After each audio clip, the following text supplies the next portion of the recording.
Mas que nem, por exemplo, você falou a respeito do conceito trinitariano, e que são pessoas que têm o mesmo papel, que não são três deuses, é um único Deus com manifestações, com papéis distintos.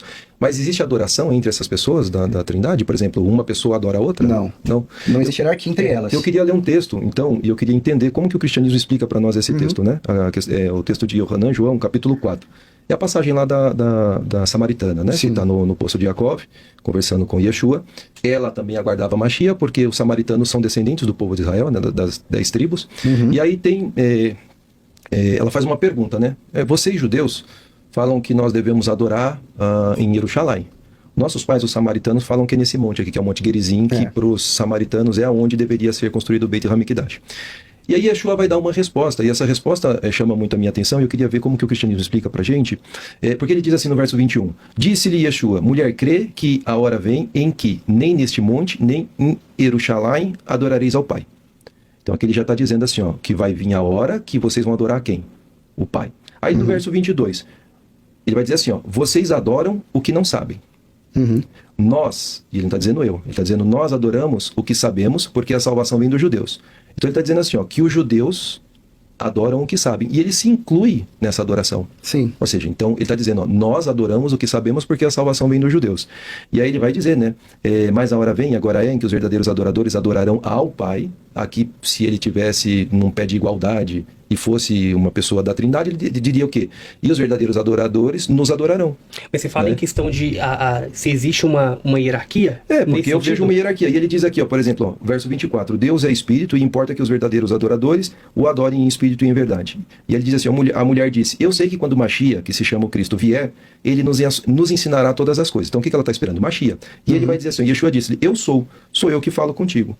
Então, quando a gente vai olhar para a Escritura Sagrada, no meu caso, esses textos falam muito fortemente para a gente de que se eu perder o alicerce da Torá, né, e dos profetas, quando eu chego para o Novo Testamento, eu não vou entender o que está sendo dito ou o que está sendo explicado, que eu acho que é a grande confusão que acaba acontecendo, na nossa opinião, dentro do cristianismo, de tentar explicar, dando uma ênfase maior para o Novo Testamento, não tendo o alicerce da Torá e dos profetas, né, que é o que eu acho que acaba trazendo uma certa dificuldade. E aí uma das perguntas que eu acredito que as pessoas façam é, por que os judeus não aceitam Jesus como Mashiach se ele é o Mashiach do povo judeu? Eu já dou a resposta. Por causa desses conceitos cristãos que impossibilitam o judeu de reconhecer Jesus como Mashiach.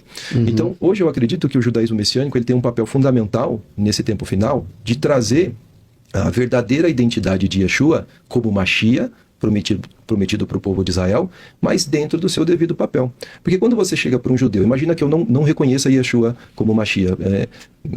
Bezerat Hashem, com a ajuda de Deus, eu tive a oportunidade de enxergar Yeshua como Mashiach, e creio que ele é o Mashiach prometido ao povo de Israel, aguardo o retorno dele para um reino glorioso. Mas existem pessoas do nosso povo que não reconhecem. Imagina que eu não reconhecesse, se eu estivesse aqui, e eu, desde que aprendi a falar, eu faço a oração do Shema Israel à noite e pela manhã. Ouve Israel, Hashem é nosso Deus, Hashem é um. E aí você tenta me convencer de que Mashiach veio. E aí eu pergunto, mas quem é? Aí você diz, é Jesus. Mas quem é Jesus? Aí você diz, ele é Deus, ele é a segunda pessoa da Trindade. Aí eu falo, não, mas peraí, eu fui ensinado desde pequeno na Sagrada Escritura, que para mim ainda eu não tenho Brit Hadashah, se eu sou um não messiânico, que ele é um. Então, olha quanta coisa a gente tem de dificuldade, né, para trazer, para poder explicar para um judeu que Yeshua é o Mashiach dentro desse contexto. É muito difícil.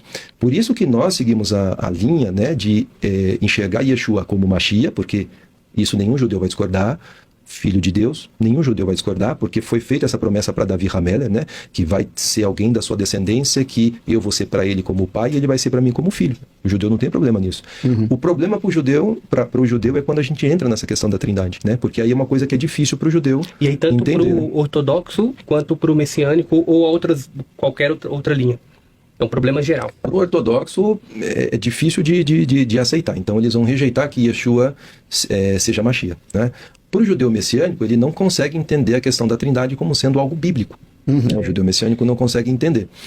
Mas no povo de Israel, grande parte do povo de Israel, mesmo não crendo que Yeshua é Mashiach, não discorda que ele existiu.